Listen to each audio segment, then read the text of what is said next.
Welcome back to Raise Your Horns. And we got a very, very special show today. I have a great special guest. He is actually one of my heroes. So, you ready for this, guys? I know you're ready. Lines fall on my face and hands. Lines fall from the ups and downs.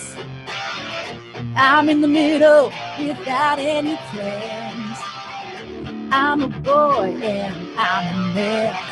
I'm 18 and I don't know what I want. 18, I just don't know what I want. 18, I gotta get away. I gotta get out of this place. I go running to outer space. Oh yeah. I got a baby's brain and an old man's heart. Took 18 years to get this smart. Don't always know what I'm talking about. It's like I'm living in the middle of doubt. 'Cause I'm 18 and I get confused every day. 18, I just don't know what to say. 18, I gotta get away. Yeah. Oh. Yeah. The lights fall on my face and my hands. Lights fall from the left and right. I'm in the middle of life. I'm a boy, yeah, I'm a man. I'm 18 and I like it. Yes, I like it. Well, I like it. Love it, like it, love it, like it. 18, 18 and I like it. Yeah. So, guys, this week I got to sit down with one of the greats, literally the godfather of shock rock himself, the man who showed me my weird. And we talked about all sorts of things. We talked about the importance of rock music and owning your weird, owning your strange, and what it takes to become a legend. And so without further ado, sit back, enjoy. This is our conversation. Hi, Alice. How you doing? I'm doing great, Lzzy. In the house. Great. Yeah. Thank you so much for doing this with me, man. This is quite the honor, and I know you're doing a bunch of stuff right now, so just thanks for taking the time. I actually was watching Ghost Adventures, so yeah, it was a big thing out of my life. Oh, nice. I would expect nothing less than that being a priority. Everybody gets addicted to a couple of shows. Right now, it's the first 48. The first 48 is like, it's a crime, true crime kind of stuff that goes on every day. And I sit down and turn it on, and it's on all day. It's a marathon.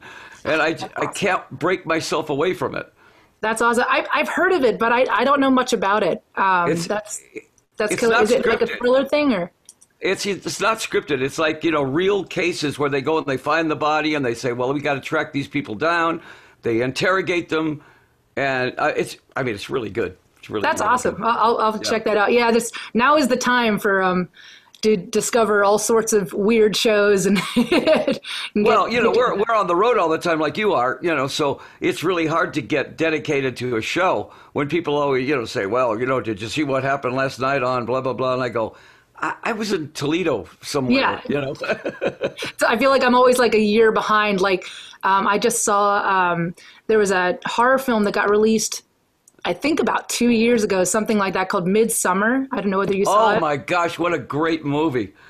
It was so good, but it took me forever to see it because it's like it was out, it was released, and then I missed it because we were busy, and finally came home, got to watch that. So that was so different from anything else because, it kind of put a whole new different light on Swedish hippies. Yeah. They're not just going through the fields with flowers. They do other things. Yeah, there's other activities. I couldn't stop thinking about that movie for like a week. I'm like, that was really screwed up in some spots. Really, really I loved screwed it. up.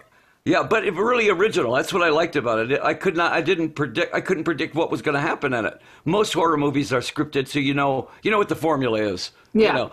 But that was like, what? That's amazing. That's just absolutely. I love when it's unpredictable. I stopped watching previews a while back, like because I just want to go in and see it sight unseen and be purely shocked. Well, you must know every script though. Oh, I do. At this Yeah. point.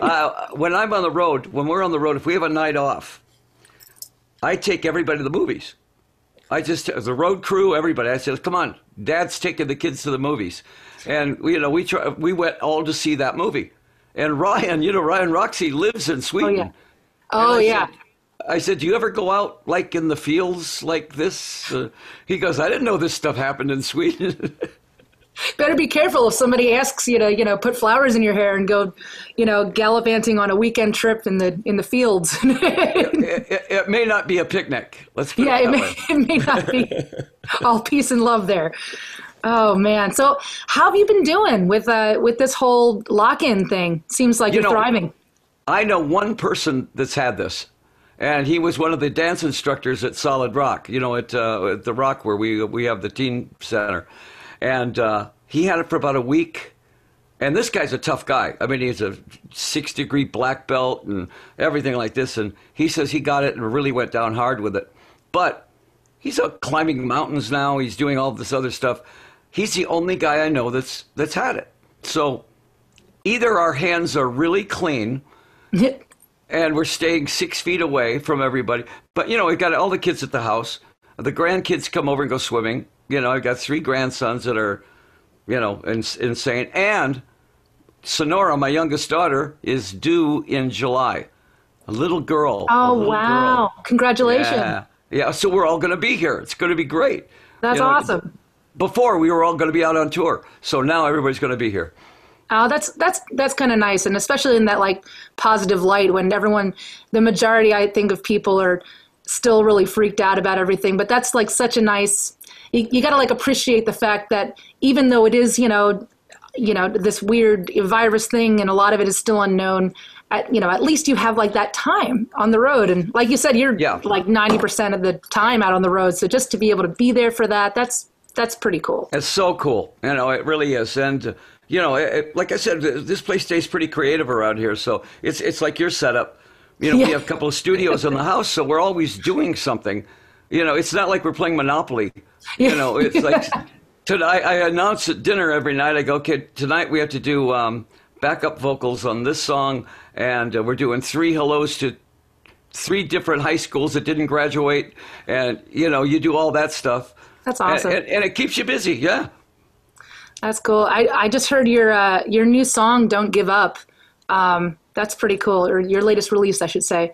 Well, the idea behind that was, why not take a different approach to this virus? How about punching the bully in the nose? Yeah. No, in other words, just say, look, we're tired of you. We're the human race. We're going to survive. You won't survive. And it gives the audience a little bit more leverage. It gives them more like, oh, yeah, we are tougher than this thing. Oh, absolutely. And the chorus and the B section were really strong anyway. So talking it was a kind of a cool thing for Alice to be talking to the virus. Oh, yeah. And kind of saying, okay, we're pissed off with you now. That's it. You're out of here. Nobody out sickens Alice Cooper. Virus. Yeah. Been there, done that. Yeah.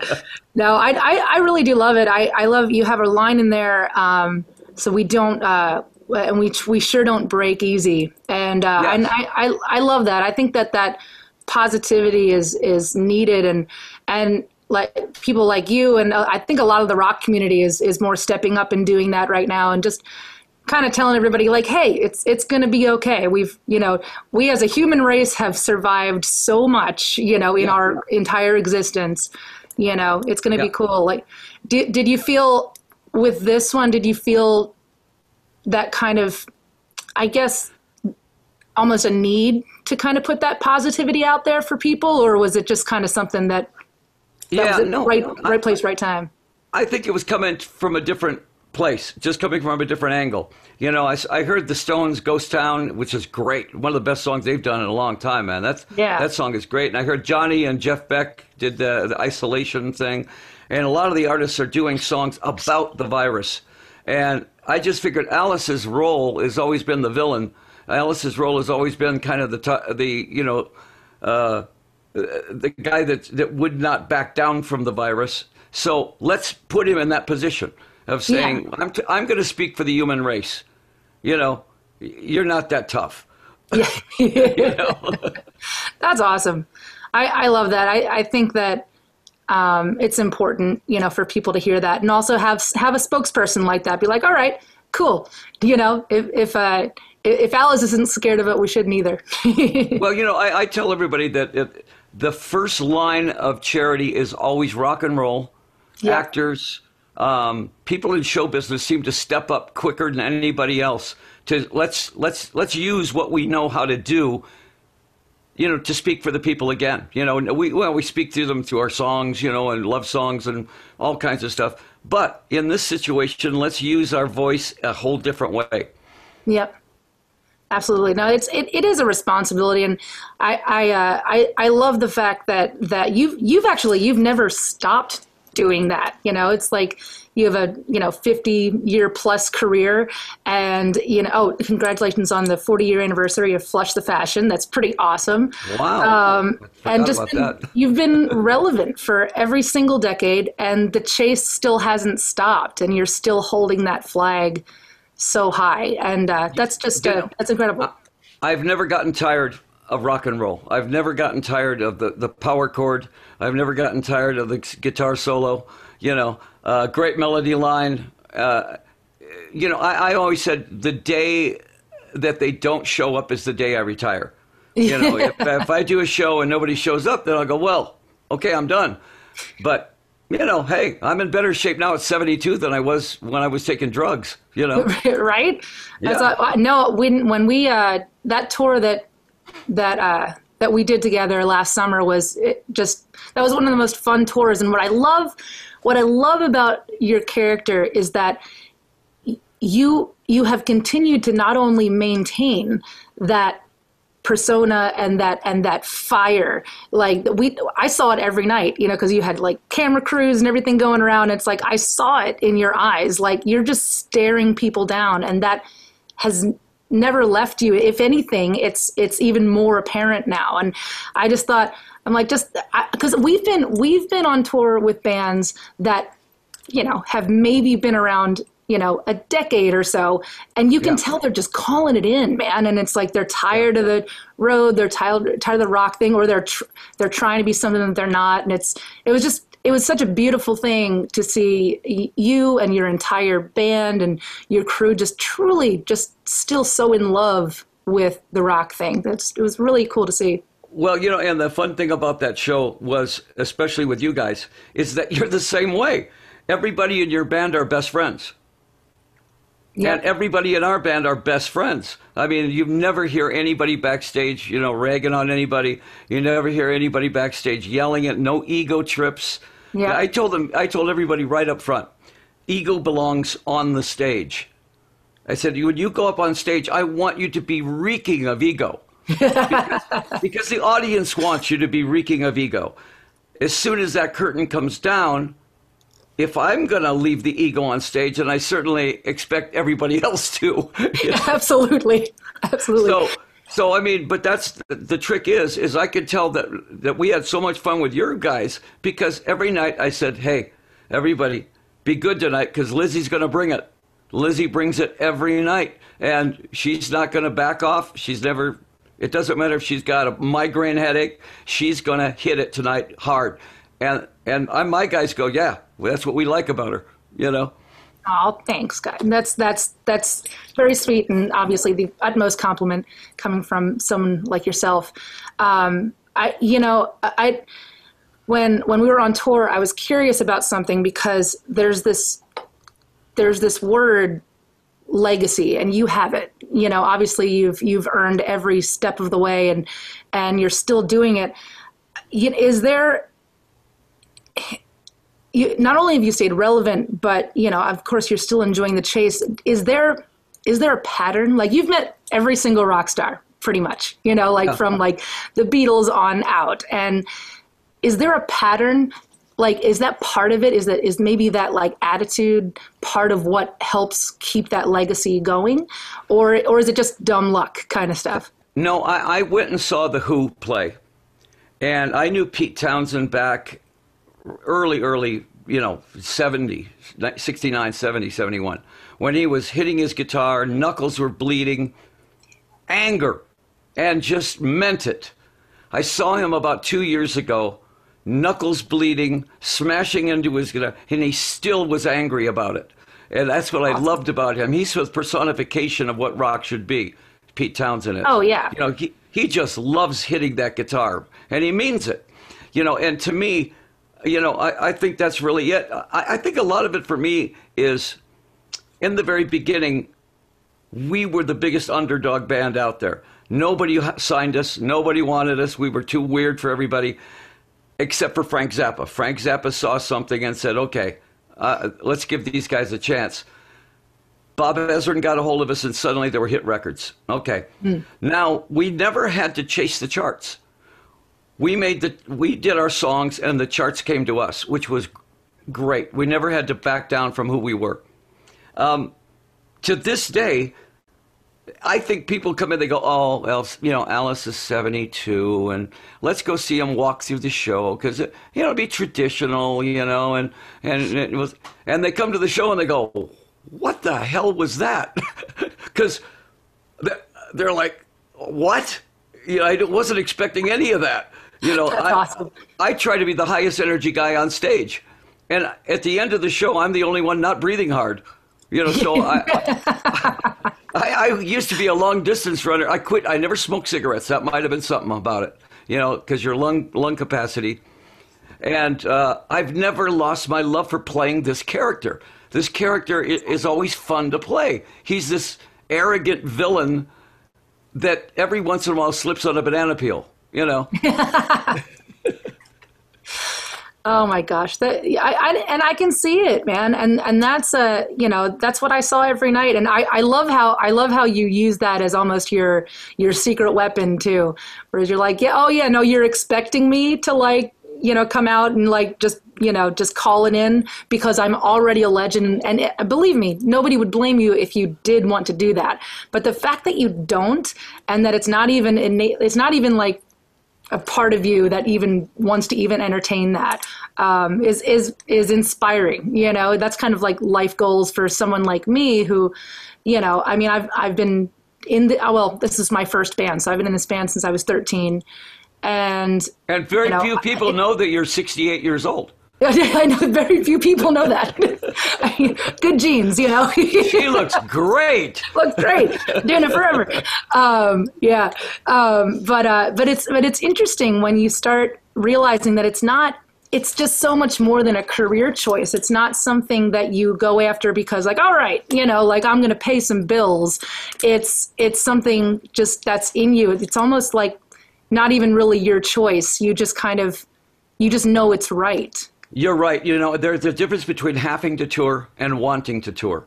In the early days when we were doing, Killer and Love It to Death and all those, you had to do the record, go out on tour, and then do another record, go out on tour, and you didn't live anywhere. I mean, you literally lived in the Holiday Inn that you're going to. And we did that for 6 years, but it's, and the funny thing about it is Cheryl, my wife, joined the show when she was 18.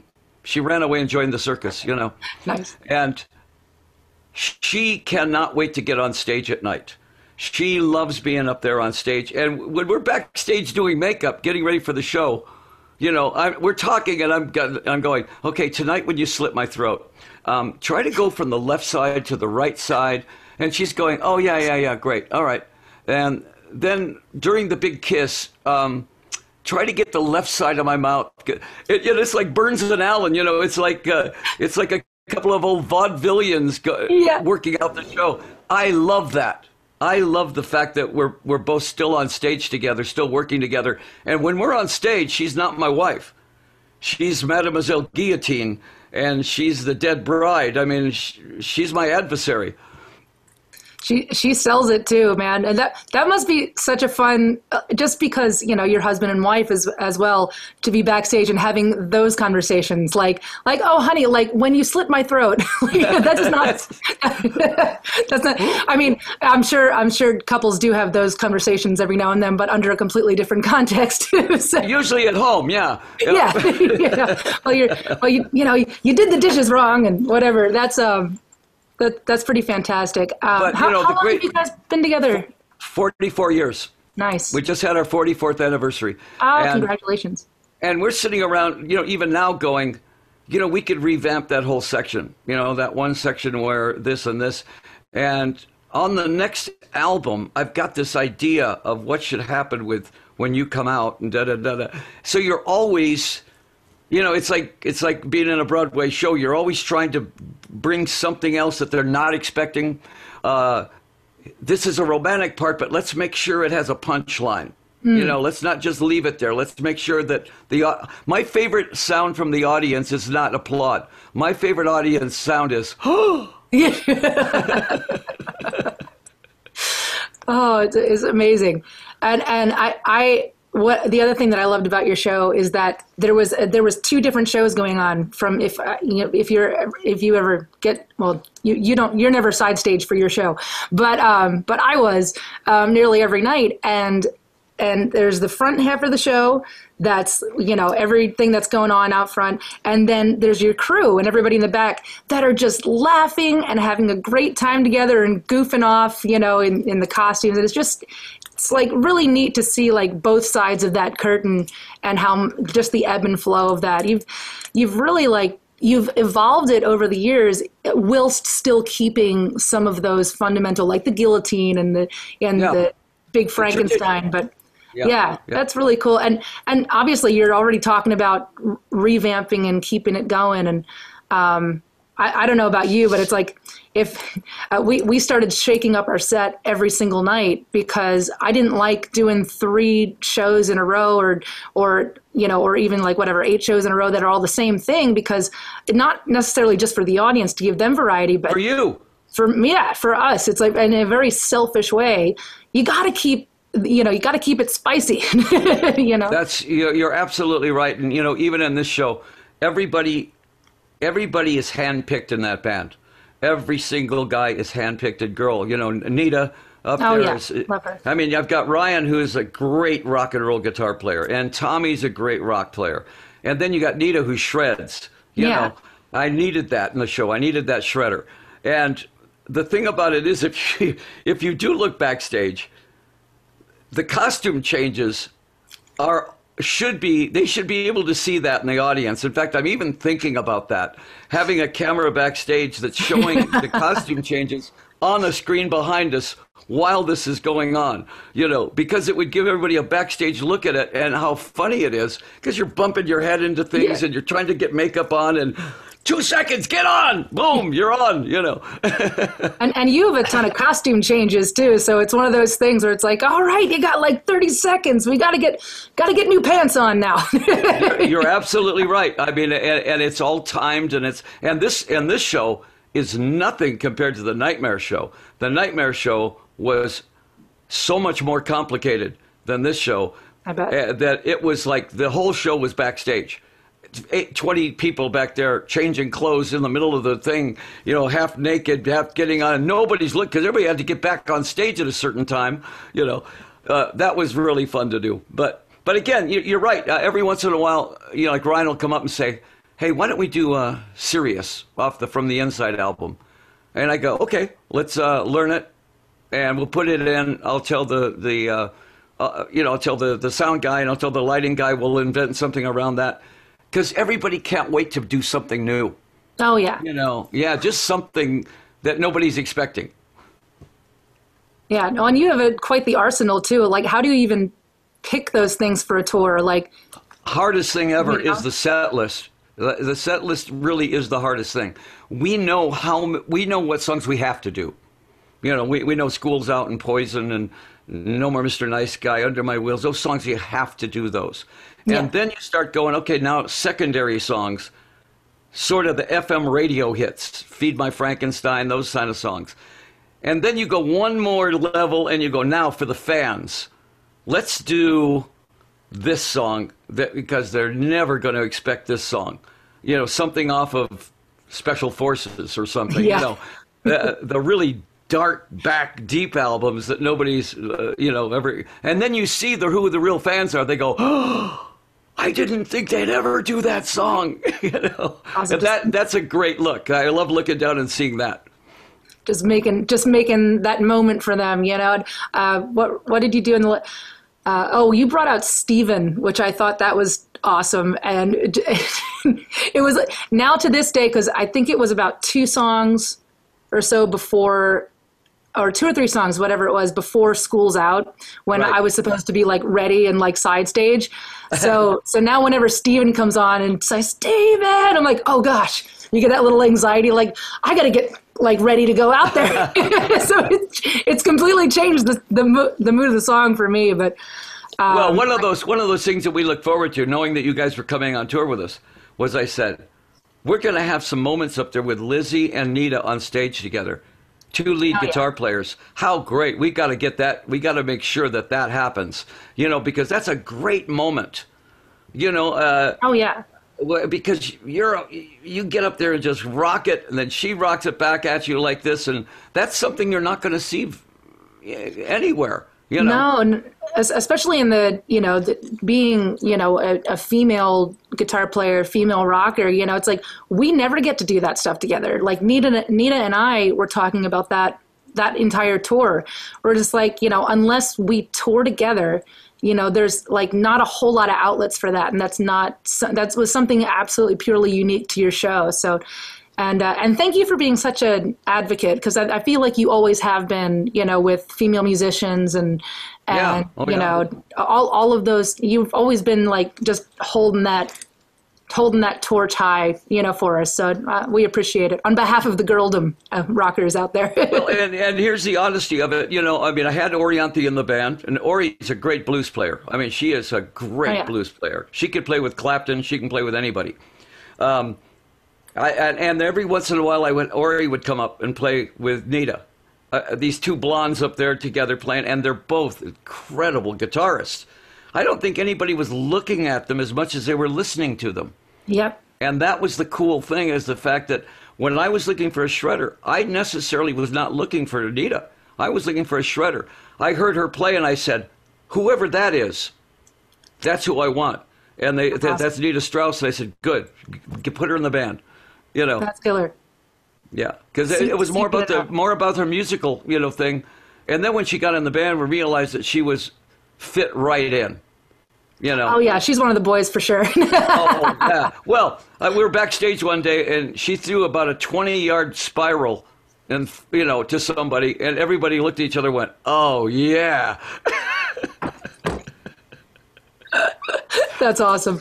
It's fun too, because I think that you've always displayed that in the right way. Because I think that when there's a girl in a rock band, there is still this stigma that we're just kind of there to pretty up the band.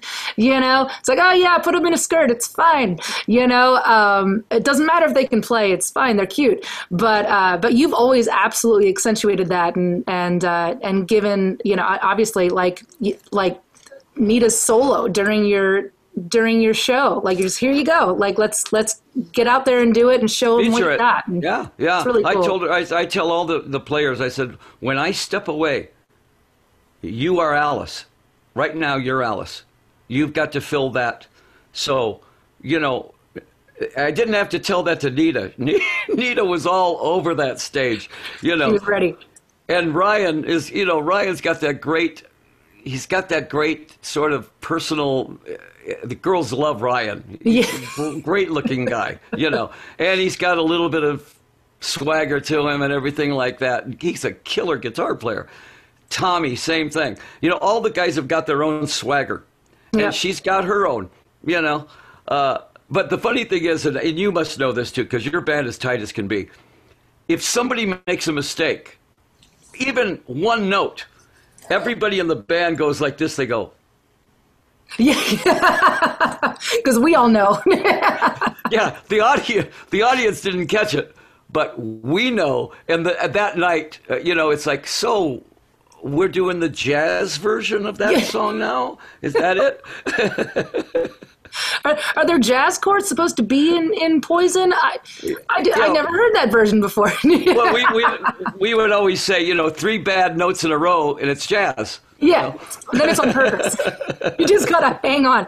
We do these sections in our set that are improv now, just to put that into the mix, where it can be, on one hand, it can be this beautiful moment that you have with an audience that will never happen again. On the other hand, it could be a complete train wreck, but that's the beauty of rock and roll. But yeah, like we always say, it's like, well, if you hit a wrong note, just hang in there because it's on purpose. You did it on purpose. I told you this, especially when you're doing a theatrical show. I've had guys say, well, what happens if I trip over a prop? And I say, then you get up, you play 2 songs later, trip over the prop again. And then 5 songs later, trip over the prop again. And the audience go, oh, that's the prop tripping guy. Oh, I said, there's no such thing as a mistake because just repeat it. And it's not a mistake. That's a great idea. I got to tell that this one time we were in France, and we were opening up for Megadeth of all people, and you've seen our show. We're not we can hang with the metal guys, but we're not metal people. So the weirdest thing, right? So it wasn't necessarily advertised that we were the opener for this particular show. So I go out and I start the whole show a cappella. And they're all chanting Megadeth, Megadeth, and I'm about to go out there in my skirt and sing a cappella to these people that are going to throw shoes and quarters. It's like Megadeth fans don't necessarily like the opening bands. No. But it took a solid 2 songs before everyone's like this, and then they're like, okay, and then by the end of it, but Joe went ass over tea kettle over his amplifier and knocked the whole thing over because he wasn't paying attention to where he was going. And I'm definitely going to tell my guys the next time that happens, let the roadies set it back up and then trip over it again. Exactly. In fact, we rehearse these things and rehearse it, and it looks great, and then we get it on stage and it dies. It just doesn't work, right? And then something happens by accident, and the audience reacts, and I go, keep it in. Whatever that was, try to make it look like an accident, but keep it in because the audience loves it. And it's usually those are the things that you're never expecting, Absolutely. My little brother, RJ, how crazy he is, but there were a couple times where he got a little too nuts and he's stands up at his drum kit and he fell. And that was the best part of the entire night, was him just falling over his kit, but he'll then he's playing on the outside of his kit and there's a reprise, but it's I don't know. That's what I love about live music, man. It's that's why I love touring, because anything can happen. That's where life happens. It's oh my gosh. Yeah. And I'm surprised he didn't do 5 dad jokes on the way out, Oh God, they've gotten worse. I have a book of dad jokes I'm going to give him. I use them on my radio show. It's a whole book of dad jokes, and every time I do one, I think of your brother. It's awesome. He still has that coffee mug that you gave him. I think it says the king of dad jokes, and that's it. Yeah, he's been doing that. The jokes have gotten worse. They're very groan worthy, But yeah, it's interesting. Something that I'm curious about you, just kind of going back, because everybody knows your recorded career, and actually most people probably know more about you than you do, probably, because it's all out there now. Yeah. But when did you realize that you weren't like the other kids? When you were a teen, when, and then second part being, when you realize you weren't like the other ones, but also when did that weird become your superpower? And when did you start wielding that as a like, oh yeah, I'm weird. It's awesome. When I first saw Elvis on television, I was 6, right? I saw him on Ed Sullivan. I immediately went back into my room and started imitating him, combing my hair like him, and doing the, hey baby, but I was always a mimic. I always mimicked, when I first saw Mick Jagger, I went, oh, how does he do that rooster dancing, That's awesome. And then after you do that enough, because we were still in a high school band, 16 years old, I knew in high school before the band, when all the kids were wearing Levi's and T-shirts, and I was wearing a cardigan jacket and a little thin tie to school every day, and everybody would kind of go, who is this guy? What is the deal with this guy? And to me, that was cool. All of a sudden, then kids started wearing ties, little ties, and the jackets and everything like that, because the chicks dug it. Yeah. And I know that. I knew that, so I immediately cashed in on it. I said, okay, don't be another of these cowboys. Be something different. But I always had that in my head that I was going to be in show business on some level. I didn't know if I was going to be a DJ. I didn't know if I was going to write movies or if I was going to act in movies. Then I saw the Beatles, and it all came together.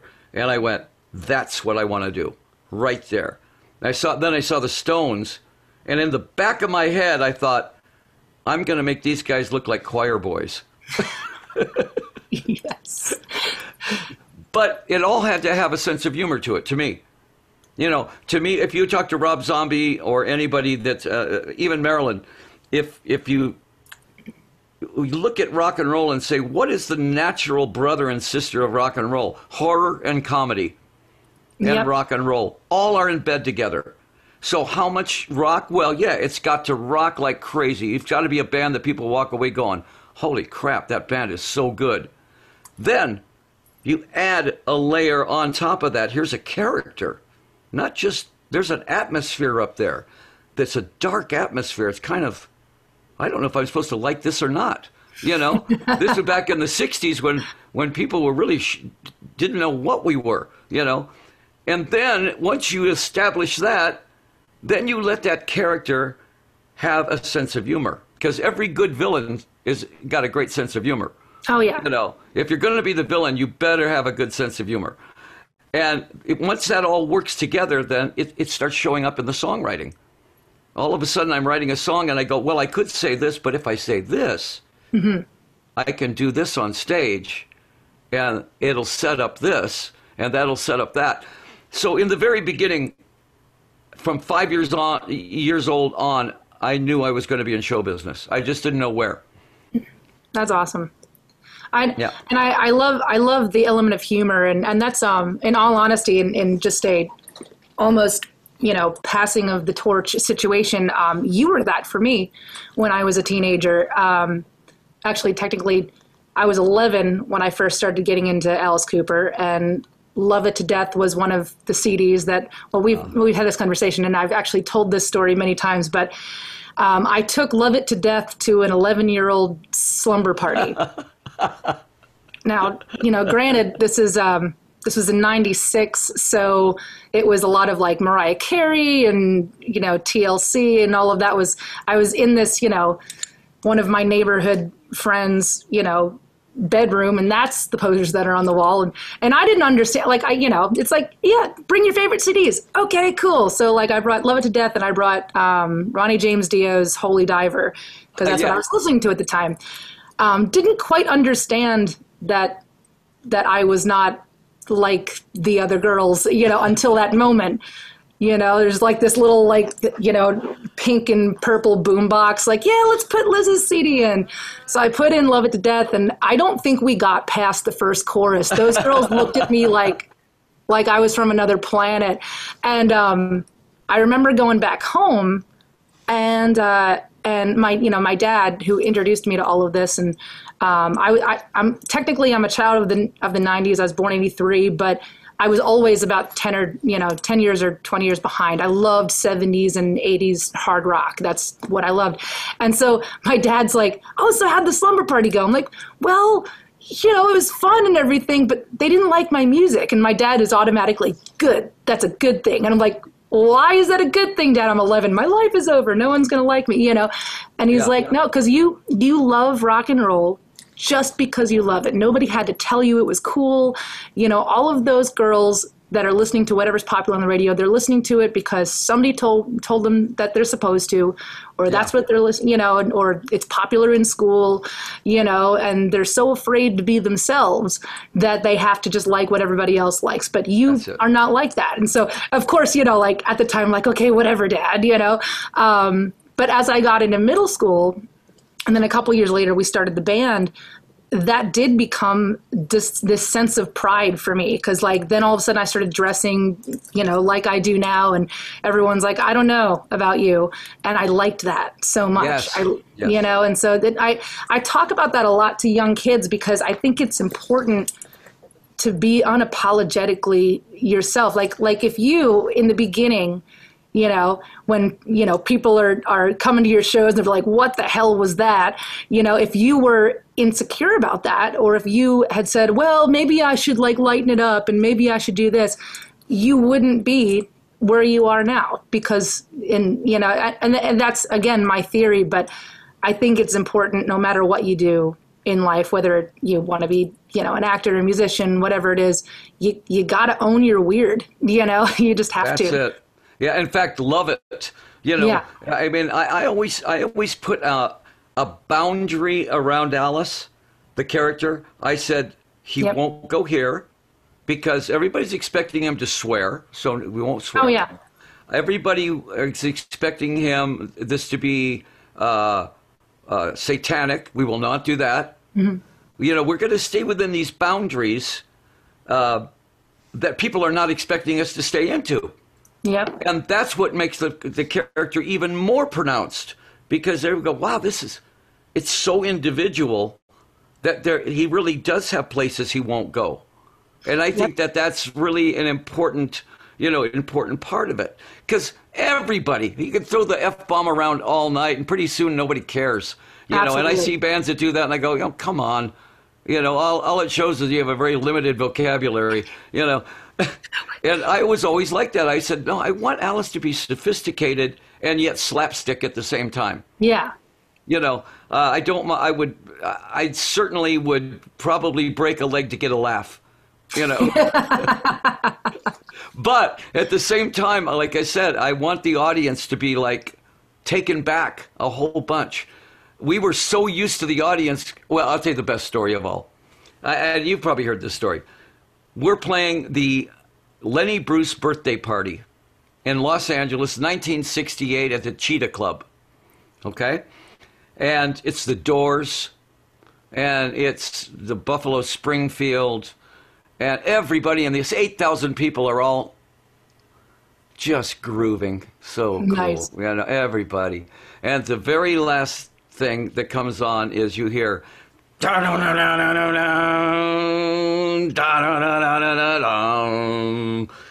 all uplighting, and it's us, and like these horrific clowns, and we emptied that room in 2 songs.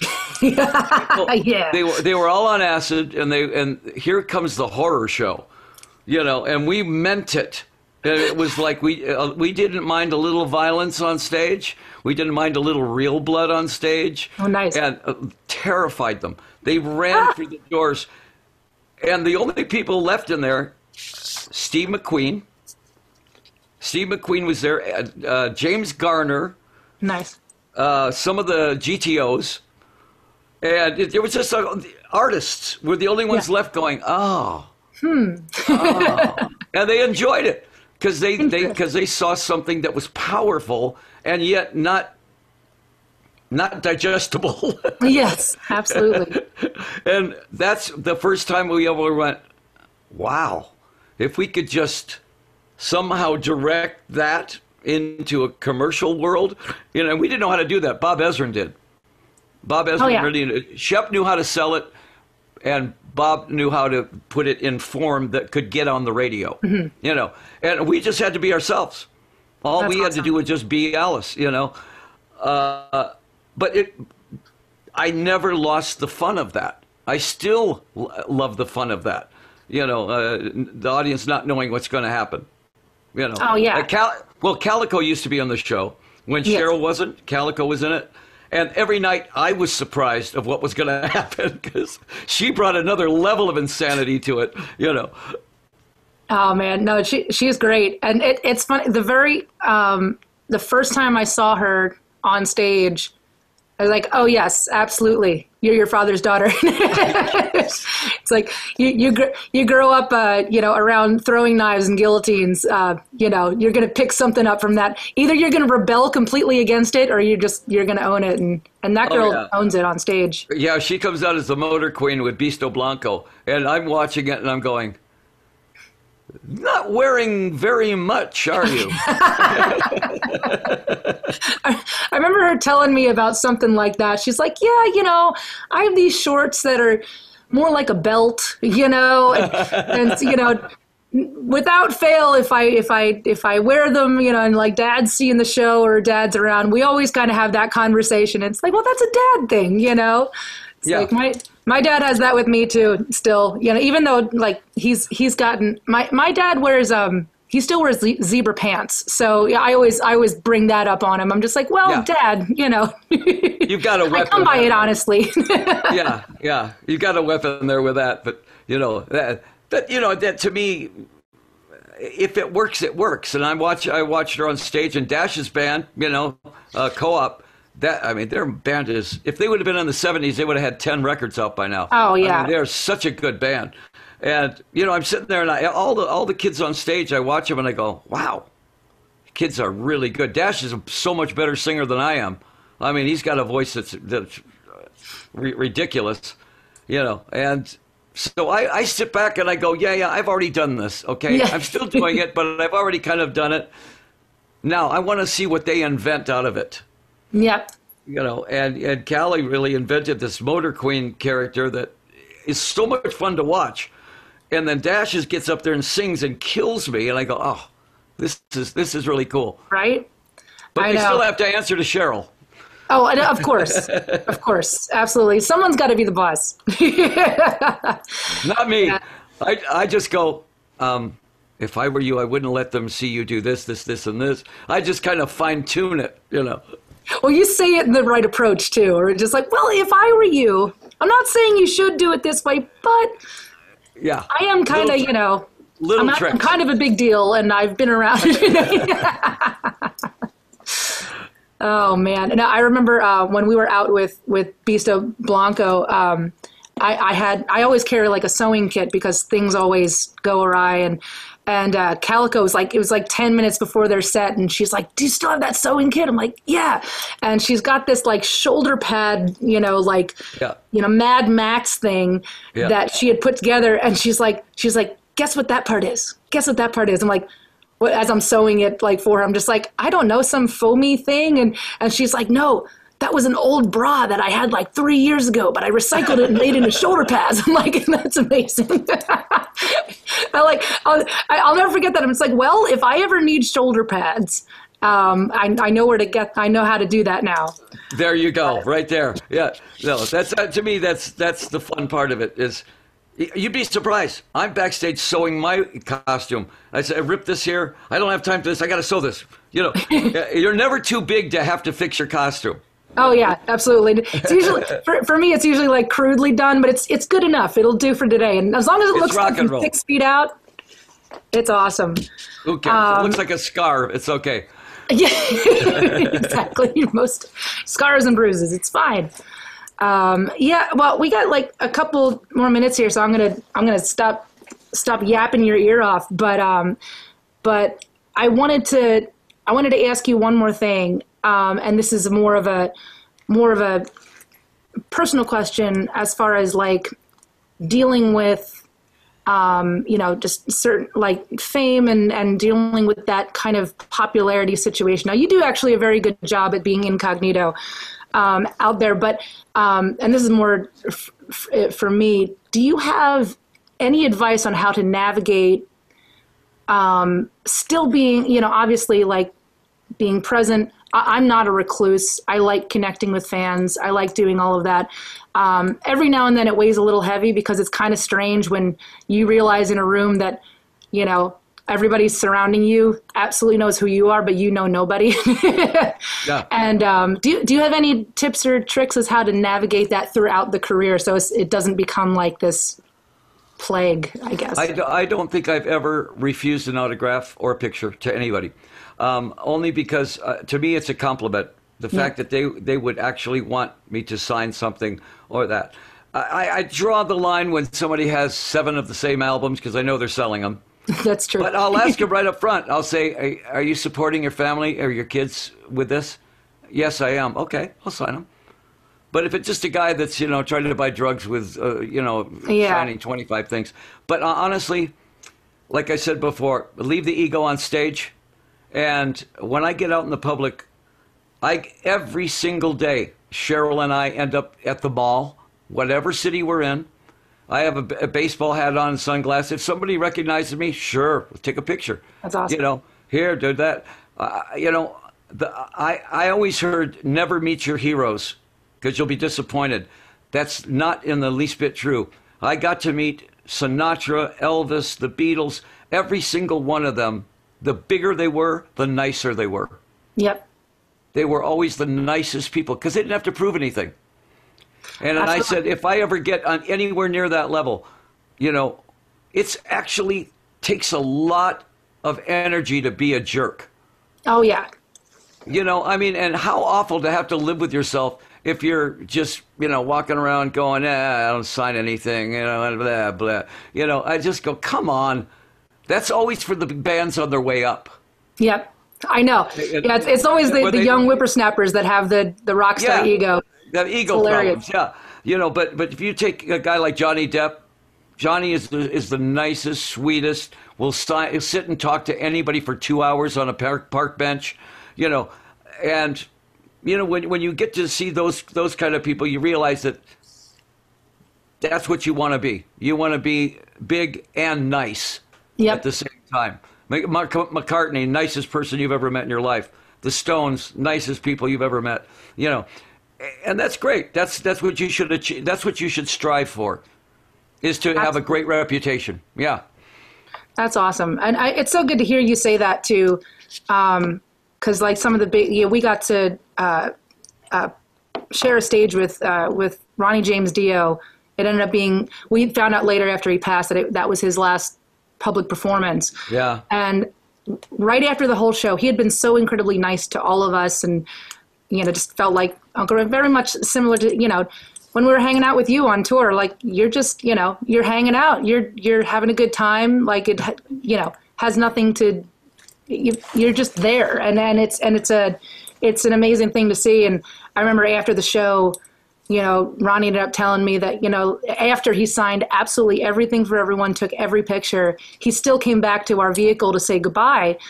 And he's like, yeah, you have to make it good for every single one of them. Because even if you don't remember anybody's face, you probably are not going to remember every venue you played, but all of these people are going to remember meeting you for the rest of their lives. So you got to make it good for everyone. And you are one of those people that makes it good for every single person. And it makes everybody laugh and makes sure everybody that you encounter feels like family. And I think that's a very cool and important lesson for all of the young bands. It really is. I mean, we opened for the Doors and the Mothers and people like that when we first started, and you kind of got, the Doors were very nice to us. I mean, they were very, very cool and everything like that. And I've always said, Shep and I both have always said, the opening acts, treat them like stars. Yep.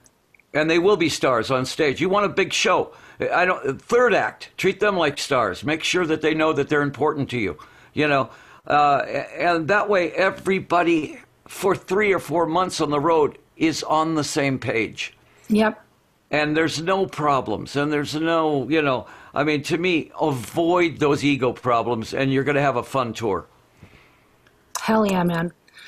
And that is sound advice from the godfather of shock rock himself. But man, Alice, it's just been such an amazing time talking to you, and just shooting it back and forth. And I love hearing your stories. And I hope you know how much it means to me to have been able to share the stage with you, but to have met you and to have you on this show. It really, thank you so much for taking the time. Oh, no problem at all. And the first time that we ever were on stage was Rock in Rio. Oh yeah, and we're the vampires. There, the vampires, and Whole Lot of Love. And I went, Lzzy, let's get Lzzy. Lzzy will sing it. And I played harmonic on it. You sang it and killed it. You killed it. And all the guys in the band went, "Oh, that was great, man. That was really, really cool." So you were always part of the band. You're always part of the band. Man. Yeah, I'm gonna put that on my resume. The honorary member of, or at least honor. Is it honorable mention? Is that what the little? No. You're once a vampire, always a vampire. Ah, nice. I love it. Well, thank you so much for being here, and have fun with everything you got going on right now. Congratulations on the little grandbaby to come, and yeah. Happy birthday to Cheryl. Also, thank you for being an ever presence in my life. So let that be a reminder to you. All right. Yes. Right it does. It scares the bejesus out of me every time.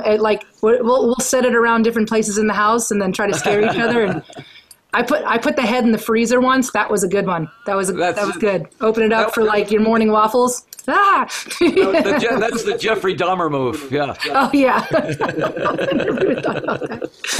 Oh, killer, man. Well, be safe out there, and say hi to the fam, and I'll talk to you soon. All right. Yeah. Man? Say hi to the boys. All right. I will. I'll slap them around for you. Yeah, absolutely. Thank you, Liz. No problem. Hey, everybody. Wasn't that awesome? I don't know if you could tell, a lot of you, I was in the chat with you, but it doesn't matter that, we've now over the years become friends and we've shared stages together. Every time that Alice Cooper goes into those stories, the little 13-year-old self in me, a little 11-year-old self, that literally, was introduced to rock and roll through this man, just goes a little crazy and starts, rearing her head out. So thank you so much for joining me with that. That was such a special moment for me. And what great advice too. I always think it's amazing whenever you meet these legends, these greats that, I'm sure that, if they wanted to be divas, we would all excuse them for doing that because yeah, dude, it's a 50+ career. Be a diva if you want to. But the fact that Alice Cooper is not only a legend, but he is also one of the nicest guys, in the biz, is truly amazing, and just part of his legend. So I want to open it up a little bit because we don't always have time to do this. But I want to open up the floor. I have the chat right in front of me. If you guys have any questions for me, please feel free. And I know Joe Hottinger was bombing the chat the entire time, so maybe Joe, stay off this one. But yeah, I wanted to open up the floor because we never have the time to do that, and so shoot, guys, I'm gonna be watching here. Dawson Venus says, "Great interview, thank you so much. So much fun." Thank you for interacting with us, crazy freaks. I love interacting with you guys, man. Not only do I love all of you, but what I've realized in this whole, quarantine thing is that I really need you in my life, so I'm just, thank you so much for accepting me into yours. Where did you and Alice play together? So last summer, we did a full tour with Alice Cooper. Just all around the States. And then before that, we've done local shows here in Nashville. I ended up singing Schools Out with him actually at the Basement East, which is actually still under construction because of the tornado. Before that, it was Rock in Rio in in Rio. And so that was awesome too. That was with the Hollywood Vampires. So, you know, I put on my leather jacket and went out to go and sing and play with them on A Whole Lot of Love. And you realize just the star power that's on stage. You realize that not only are you, performing with Alice Cooper, but in the back there was Matt Sorum, and then there's Duff McKagan playing bass, and then there's Joe Perry on guitar, and Johnny Depp, which is a whole other level because that's like a whole Hollywood movie star thing. So, I lost my mind a little bit, and it was awesome. It was such a great performance, but I look back on that performance, and you can tell in my eyes that I'm just like, I'm not home. It's just, it's all about the guts and the glory. So it was a lot of fun. Mm-mm-mm.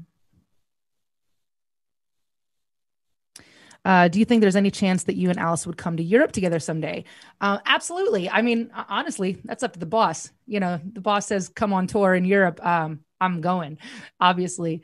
When Alice Cooper comes a knocking, you just absolutely, you say, yeah, whatever you need, sir. So yeah, I mean, I would love to do that. I know that we have always constantly talked about doing another tour together. That would be a lot of fun.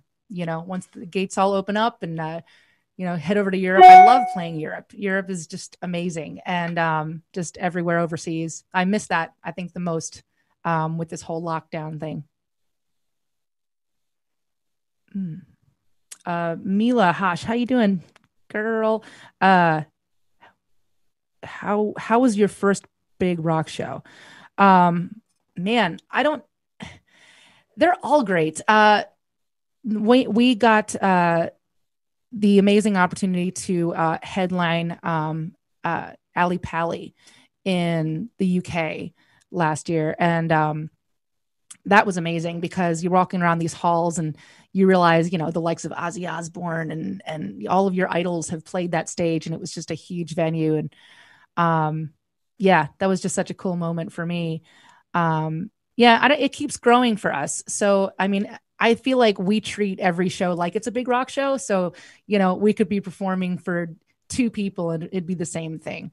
We just love to rock, and that's what it's about for us. And, it doesn't matter the size of the crowd. But the size of the crowd is crazy. When we ended up headlining the second stage of Download UK as well. And that was nuts because all of a sudden it's not just individual people anymore. It's just the crowd is just this one big massive monster, and you're only four people trying to push your energy out on stage, but there's thousands and thousands of people. Like I think there was something like 80,000 people or something like that at the show, so you're receiving all of that energy from all those people. So yeah, when you come off stage from a rock show like that, you're literally shaking from the adrenaline, and I miss that. You're getting me all excited. I need a gig, man. I need a gig real bad. All right. Natalia, the screen door story. Yeah. Okay. So those of you who have been in the chat and have been following, my guitarist, Joe Hottinger, and all of his antics in the chat, including last week. When you clean a door really well and it looks like you can walk through it, and sometimes you walk through a door. Well, that happened with our screen. I was hanging out and, out on the porch and just, I don't know, I thought it was open. I didn't see the screen and I walked right through the screen. Thankfully it was kind of knee first. So, didn't break my nose or anything, but it was quite the shock. They're really, but to this day, the screen door is still not on. So eventually we'll get around to doing that. Yeah, not a very interesting story, but that's what happened. It's like, there you go. Is there any rock star you're a fan of who you'd like to meet? Yeah, I'd love to meet James Hetfield, actually. I've met a lot of my idols and I've met a lot of the people. Obviously you never run out of dreams because I just keep adding to my bucket list. I keep crossing these things off, and you're like, what is life right now? Like I've met all these amazing people that inspired me. But yeah, there's always more, there's always different ones. So yeah, I think James Hetfield was one of them. let's see. I'd love to meet the guys from Pearl Jam at some point. Eddie Vedder seems like he's just a blast to hang out with. So yeah, I don't know. I'll talk to anybody.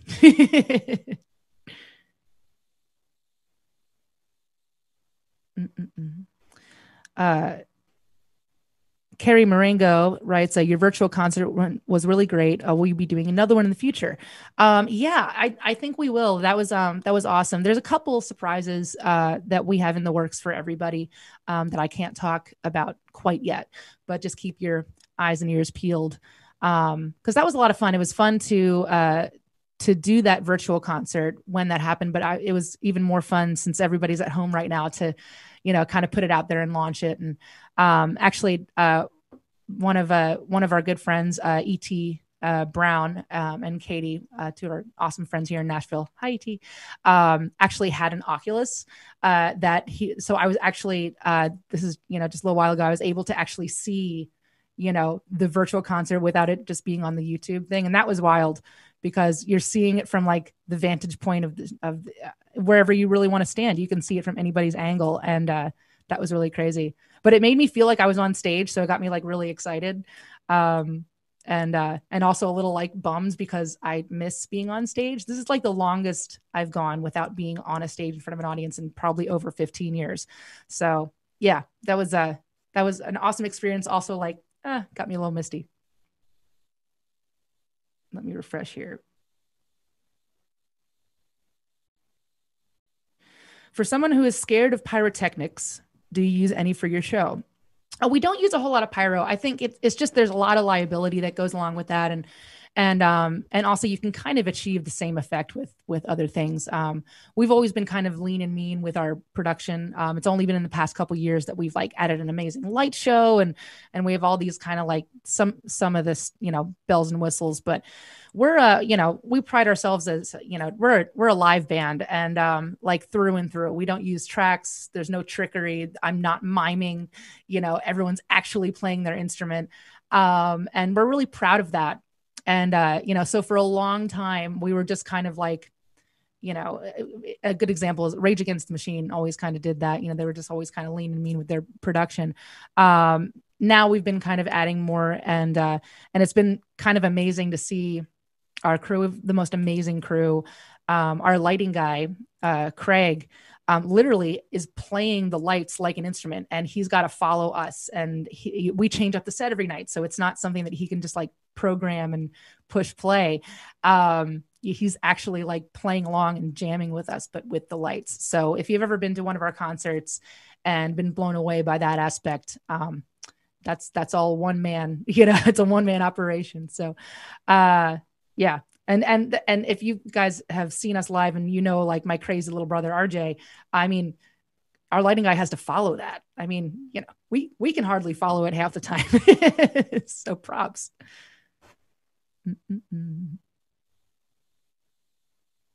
Any chance that you would collab with Alice and his band in the future? Absolutely. Absolutely. I have a feeling that is going to be happening more and more throughout the years.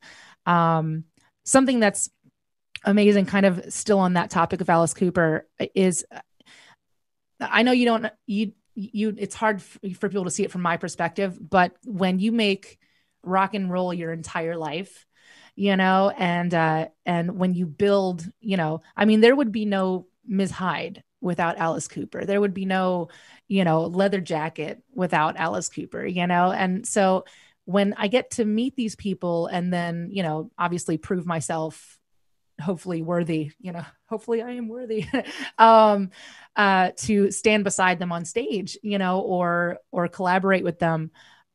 It's such an amazing feeling because you realize that you've made it to a point, or at least you've proved yourself to a point in your career, and in your talent, that they want to do something with you, or maybe you're helping them out in a certain way, and I don't know. It's such a strange feeling because inside, I'm still that 13-year-old kid, and on the outside, like I said, I can put on my leather jacket and I can, pretend to be cool, but it's just such an honor to call a lot of these people my friends, and even just the fact that when I contacted Alice and they asked him to be on the show, the fact that he immediately said yes was like, whoa, that's cool. Like, and I wasn't necessarily expecting him to say no, but I was almost expecting like, hey, I'm busy or doing the thing, and that's okay. But I don't know. Even though, like I said before, even though like we've become friends, it's still like the fangirl is very much alive,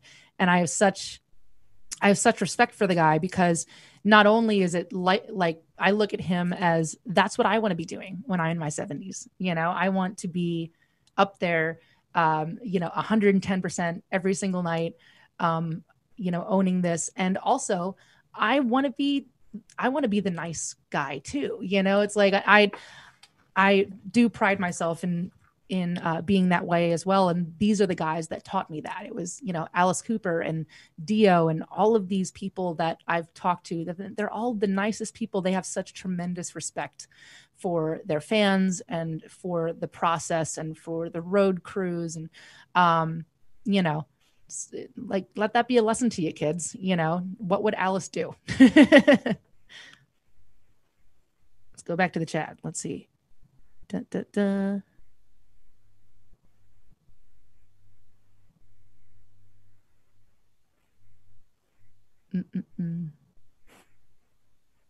Do I stay in touch with Devilskin? Hey, Rob, that's awesome. Yes, I do stay in touch with Devilskin.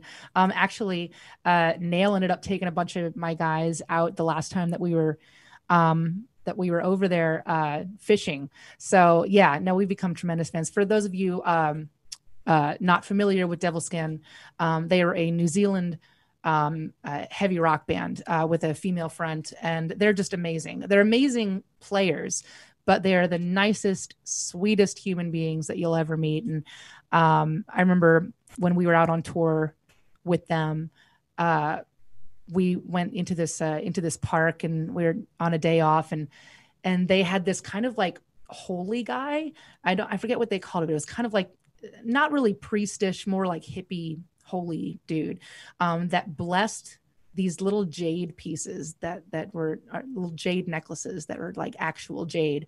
He blessed them, with the water, and they gave each of us this little token from New Zealand, and it was just it was such a beautiful thing, and something I'll never forget. And those guys are very close and very near and dear to my heart. So if you're looking for some new music, make sure you check them out.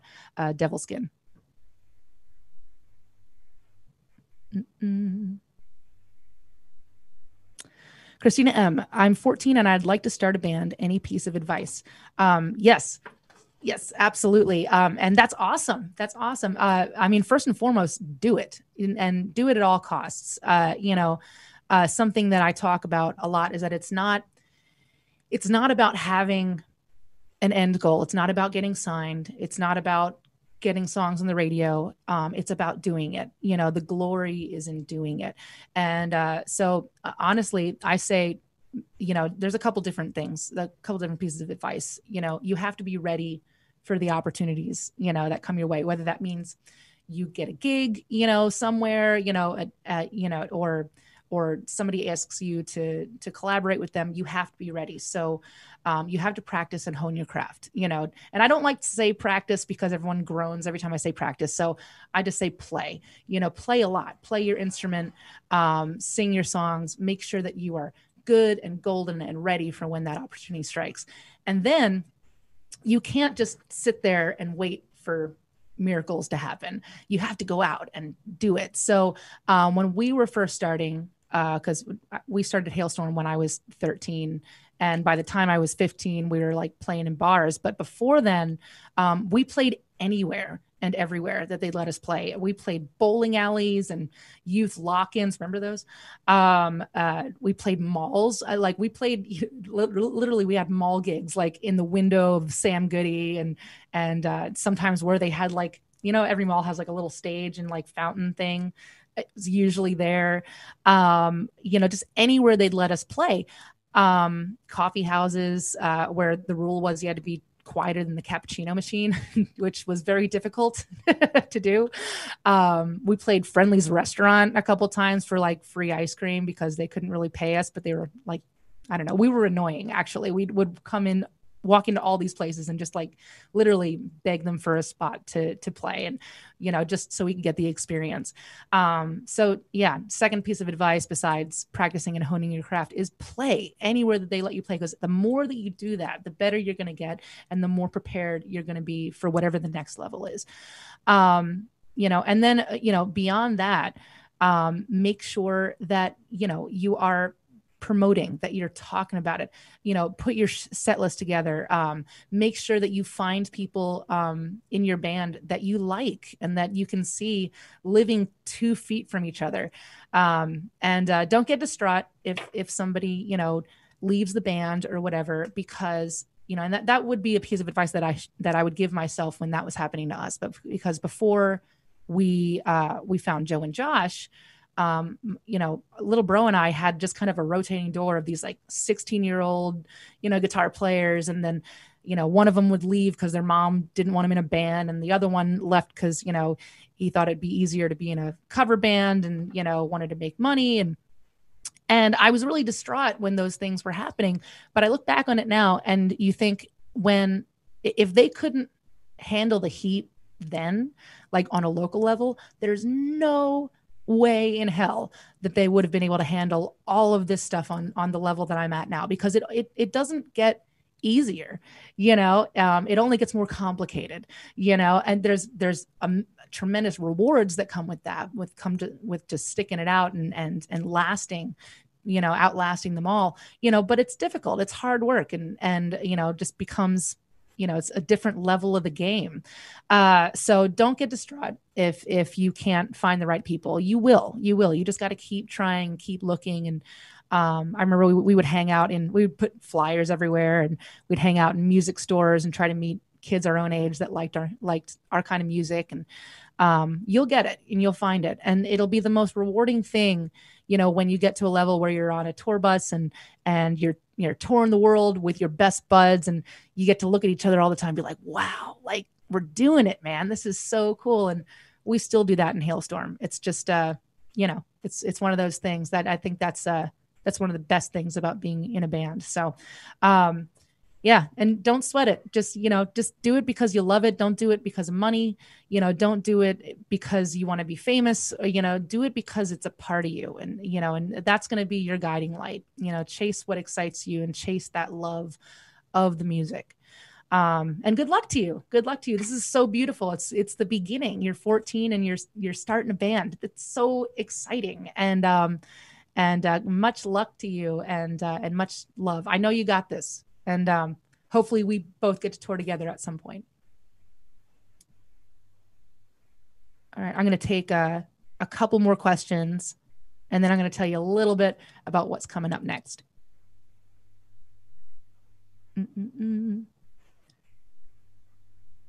What do you think about touring with any German rock bands?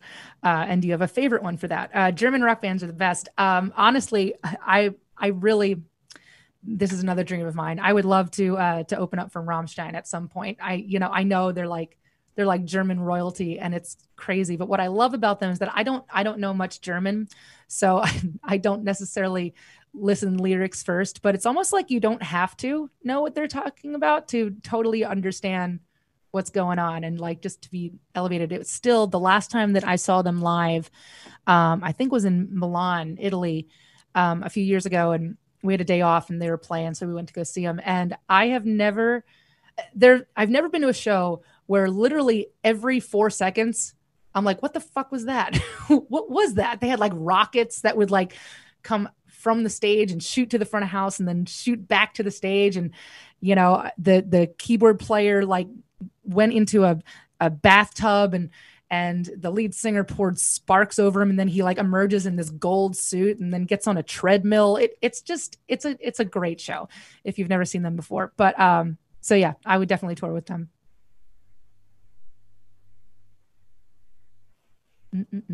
Hello from Brazil. Hi. There's always, we love our Brazilian fans. You guys are rabid and relentless. I love it. All right, I'm going to take one more question, and then I'm going to get into Samantha Ball. You seem so down to earth. Is it somewhat hard trying to stay that way? Also, can you say hi to Sherry? Hi, Sherry. Gotta give some love to the moms. Samantha, no, it's not difficult staying down to earth. I I don't consider myself a a famous person. Like, I know that that is a thing. If I go out, like when going out was a thing, if I go out of the house, there's a good 70% chance nearly every time that somebody will recognize me. And that's been a strange transition in my life over the past, many years. And because, I remember when that wasn't a thing, but I'm also really honored because I remember, being a kid and wondering if I'd ever get to the point where people would even care about what I do and who I am. So, but I think kind of a mantra for me, not really a mantra, but just kind of a part of my mission statement.